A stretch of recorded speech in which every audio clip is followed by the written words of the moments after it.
ساخت عمومی اتومبیل سبک‌رو.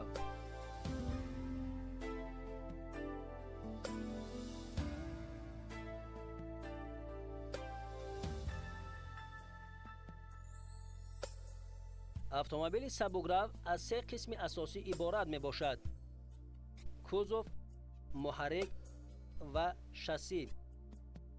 کوزوف اتومبیل را برنده مینامند چون که با آن قسم‌ها و اگریگات‌های اساسی پیوست کرده میشوند.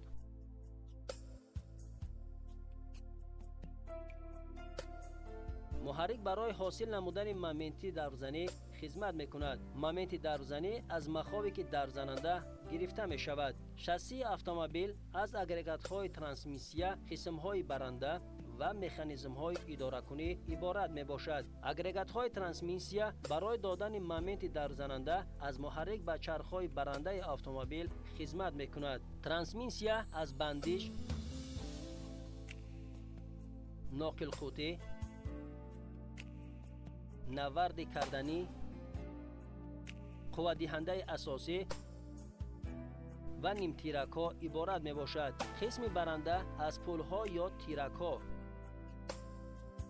انیق‌ترش پل‌های عقب و پیش، جزءهای آویزه‌ها، پرژین و آمورتیزاتورها، اینچنین از شینه‌ها و چرخ‌ها عبارت می باشد.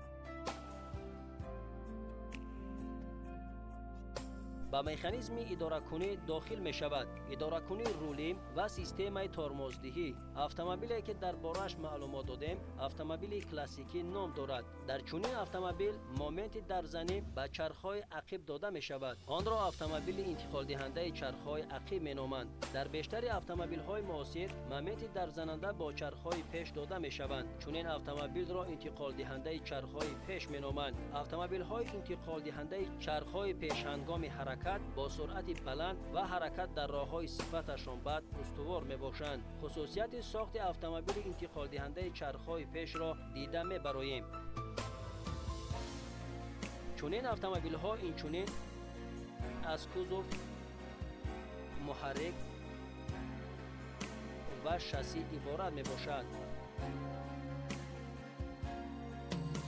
خصوصیت اتومبیل‌های انتقال دهنده چرخ‌های پیش در آن افاده می‌یابند که همه اگریگات‌های ترانسمیسیا در قسم پیش اتومبیل جایگیر کرده شدند. ما اگریگات‌های ترانسمیسیا را می‌دانیم. با آن بندش، ناقل قطی با آن قوه‌گذراننده اساسی همجایه می‌شوند.